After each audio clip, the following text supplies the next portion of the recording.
Hello, students. How are you? I hope you all are fine and doing well. Today's our lesson is the gift of the Maggie. The Gift of the Maggie is a very famous short story written by American writer O. Henry. The gift of the Maggi जो है एक छोटी सी कहानी है जिसको कि American writer जिनका नाम ओ हेनरी है उन्होंने लिखा है. His short stories are known for their with good characterisation and surprise endings. इनकी जो कहानियाँ होती है इनकी चित्राई के लिए, इनकी अच्छे चरित्र निर्माण के लिए, और इनकी जो एंडिंग होती है लेसन की वो बहुत सरप्राइज होती है, इसके लिए फेमस रहती हैं. The present short story is about a poverty-stricken young couple who face a difficult situation when they secretly buy gifts for each other with very little money. ये जो कहानी है ये पॉवर्टी स्ट्रिकन मतलब गरीबी, बहुत गरीब एक यंग कपल होता है जो कि बहुत ही डिफ़िकल्ट सिचुएशन फेस कर रहा होता है, फिर भी वो सीक्रेटली मतलब एक दूसरे से छुपाकर एक दूसरे के लिए गिफ्ट लेते हैं जो थोड़ा बहुत पैसा उनके पास होता है उससे. What is a special about the gifts, वो गिफ्ट्स में क्या स्पेशलिटी थी, क्या ख़ास बात थी. आर दे ट्रूली प्राइसलेस, क्या सचमुच वो प्राइसलेस थे, उनकी कोई कीमत नहीं थी, वो बहुमूल्य थे.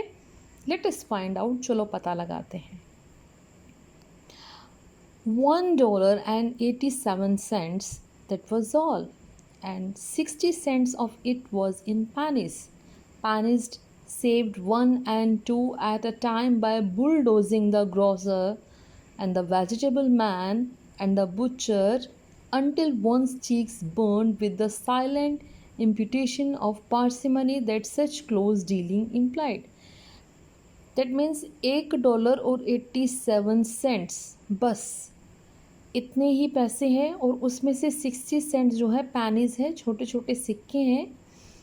और वो पैनीज़ जो है उसने वो एक एक पैसा जमा किया, एक या दो करके. किस तरह जमा किया? बुलडोजिंग. बुलडोजिंग मीन्स होता है फोर्सिंग, जोर लगा के, मोल भाव करके. ग्रॉसर के साथ मोल भाव किया, वेजिटेबल मैन के साथ किया, बार्गेनिंग बुचर के साथ की, और इस तरह उसने एक एक पैसा बचाया. 3 times डेला काउंटेड इट. इस मनी को डेला ने 3 times काउंट किया. $1.87, $1.87. And the next day would be Christmas. अगला दिन क्रिसमस का था. There was clearly nothing that Della could do to add to this amount to translate her dream into action. That means अगला Christmas का दिन था और उसको एक गिफ्ट लेना था, और ये पैसे जो थे ये बहुत नहीं थे उसके सपने को पूरा करने के लिए. So she started crying not knowing what to do. तो उसको समझ में नहीं आता कि वो क्या करे, तो वो रोना स्टार्ट कर देती है. डेला finished her cry and attended to her cheeks with the powder rag.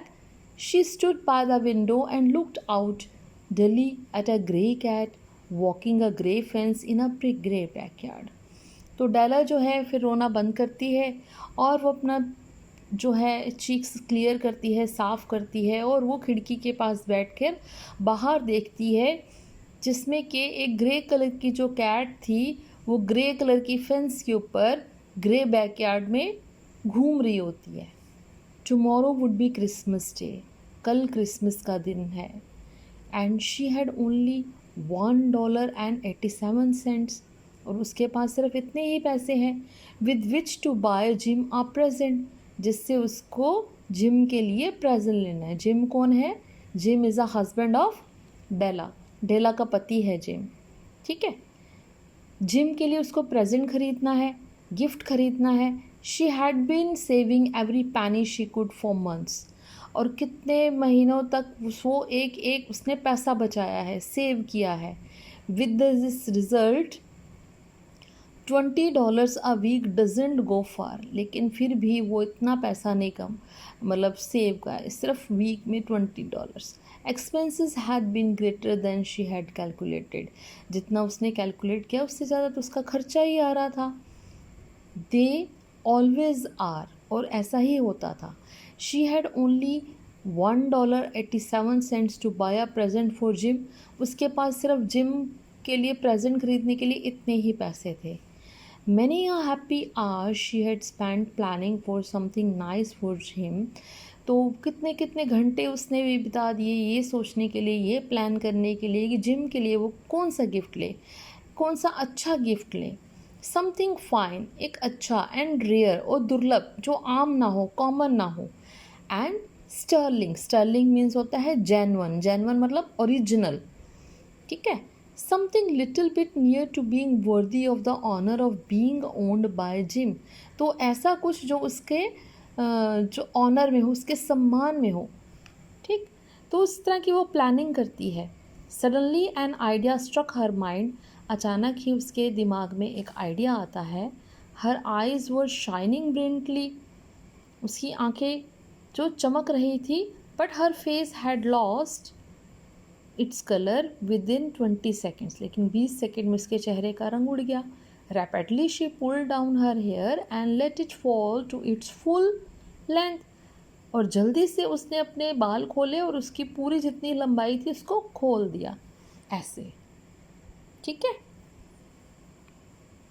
Now there were two possessions of the James Dillingham Youngs Jim in which they both took a mighty pride.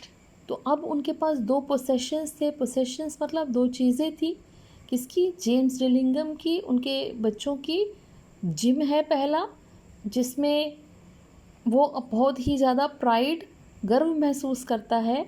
One was Jim's gold watch, उनमें से एक थी Jim की सोने की घड़ी, that had been his father's and his grandfather, जो उनके पापा और उनके दादा की थी, ठीक है।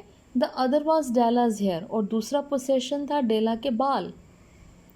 Had the queen of Sheba lived in the flat across the air shaft, जो कि क्वीन थी शीबा की, उसके पास थे उससे ज्वेल्स थे उससे भी ज़्यादा। एयर शाफ्ट मीन्स होता है एक open space, an open space surrounded by the walls of a building to provide ventilation.